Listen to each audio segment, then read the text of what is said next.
Recording by Clayton Whittle.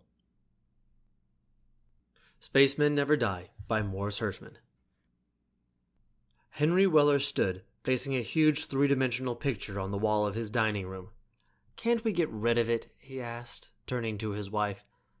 "I mean, with all due respect, of course." No man enjoys coming into his dining room and having to sit at meals and look at a full-size picture of his wife's first husband arriving on Venus. Fair is fair, but such a setup is ridiculous. "No," Phoebe shook her head. "Don Manton loved me, and he was famous. I like to be reminded of the days when my picture was in all the telepapers, and my face on so many telescreens." She might as well have just called him a tattered non-entity, though Henry was doing pretty well as a foreman in the local humandroid factory. He was stopped from reminding her by Phoebe saying that she'd leave for a bit of shopping. She left abruptly. Henry watched her take off from the roof of their two-story fibroid house and went back to the dining room. Now, even his warmest admirers would give in that he had a streak of stubbornness in him a mile wide and 6 miles deep. Henry took the three-dimensional monstrosity off the wall, holding it hard by thumb and forefinger on its Luminex frame, and prepared to say goodbye to the picture of Don Manton. A foreman at one of the humandroid shops has to be able to consider alternatives, and Henry had done this. If he only hid the picture, there'd be a domestic crisis, and the picture would sooner or later be back up on the wall. If he destroyed it, there'd also be a crisis, but one that would eventually blow over. Unluckily for him, these three-dimensional wall pictures were made out of glassine, and when he tried setting fire to it, he nearly burned down the house. Upon feeding it to the old-fashioned fireplace, nothing grew hot except his temper. Ripping the picture to shreds would have been the next step, but you can't rip glassine. For maybe the 6,000,000th time, he cursed out Don Manton, the well-known explorer in the realm of outer space. Henry understood in a general way that Don Manton had been among the first to chart the cities of Mars and Venus, and had accidentally died on a planet named ML.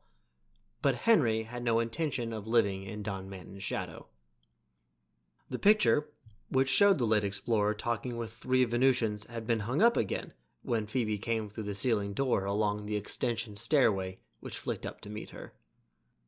"You've been trying to get rid of Don's picture." He'd hung it crookedly, and a diagonal slash of white paper had given him away. "Just this one.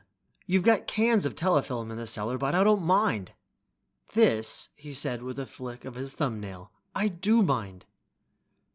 "As long as I stay," Phoebe said quietly, "my darling Don's picture stays." "But what about your darling Henry? Am I just some humandroid who looks and behaves and talks like a human being? Haven't I got feelings?"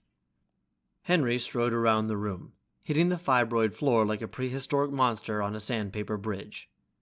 "Either that picture goes," he said definitely, "or I go." Phoebe shook out her blonde hair, letting it fall about her shoulders. "Too bad." Inside of an hour, he had packed his suitcases. Phoebe cried bitterly, but wouldn't budge about the picture. Henry took the plane. He put up at his club, went to the bar, and was gobbling down something called pressurized scotch when he heard a noise back of him. "Get away from me," said Henry, who was quite a few over the traditional 8 by this time. "I've had enough of Don Manton, let alone his helpers." Speed Roggs, who had taken a couple of trips with Don Manton, was tall and thin as the bar stool, and with a spaceman's ability to think fast when he had to. Loudly, he ordered a Venus whiz, explaining to a disgusted Henry, "After the barkeep mixes the drink, he melts the swizzle stick and pours that in, too." He gulped the stuff down gratefully, then said, "Tell me your troubles, Hank." Henry did. Speed Roggs looked disgusted. "Are you serious?" he asked. And when Henry swore to cut Speed's throat on asking that again, he went on, "Women are space mad." As Henry agreed, Roggs said, The one thing you don't understand about Don Manton is that he was maladjusted. He couldn't stay still. He always wanted what he couldn't have. That goes for his feelings for women, too." Henry looked up with bloodshot eyes, nearly popping out of his head. Roggs kept going. "Don and Phoebe never got along once they got married. It was Manton's fault. Like all explorers, he was unhappy over his lot and looked beyond the rainbow. In fact, he told me once that the only reason he went in for exploring space was to get away from his wife." Henry Weller suddenly rocked with laughter. He got to his feet, took Roggs, and went to his room, still laughing. He lay on the bed for half an hour. At the end of that time, he sat up.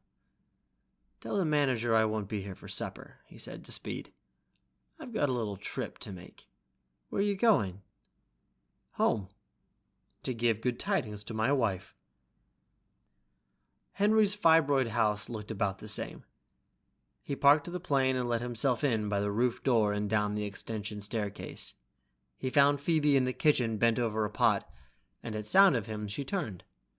A near smile flickered in her blue eyes. "Phoebe, Henry." They laughed together. Henry wanted to tell her that he knew, as bitterly and as maliciously as possible. But he simply opened his mouth a few times. He couldn't say it. Everyone is entitled to an illusion, and this was Phoebe, his blonde wench, his wife, his woman. He looked a bit sick. She smiled. "Come into the dining room." The three-dimensional picture had been rolled up into the corner. Henry promised to put it away in the cellar and clean up the cellar as soon as he could. Phoebe said that her first husband had never liked to stay home. He'd always been afraid to live normally. "I was wrong about the picture," she told him. "And I didn't know it till I saw you leave the house." It goes without saying that Henry and Phoebe lived happily ever after. But it is, perhaps, not so well known that Phoebe was left with a little disposal problem, too. She had a rough time finding a buyer, in secret, of course, for her brand new humandroid, who looked and behaved and talked so exactly like that well-known flyer, Speed Roggs. Spacemen Never Die by Morris Hershman. Recording by Clayton Whittle. Cheonan, Chungnam-do, Republic of Korea.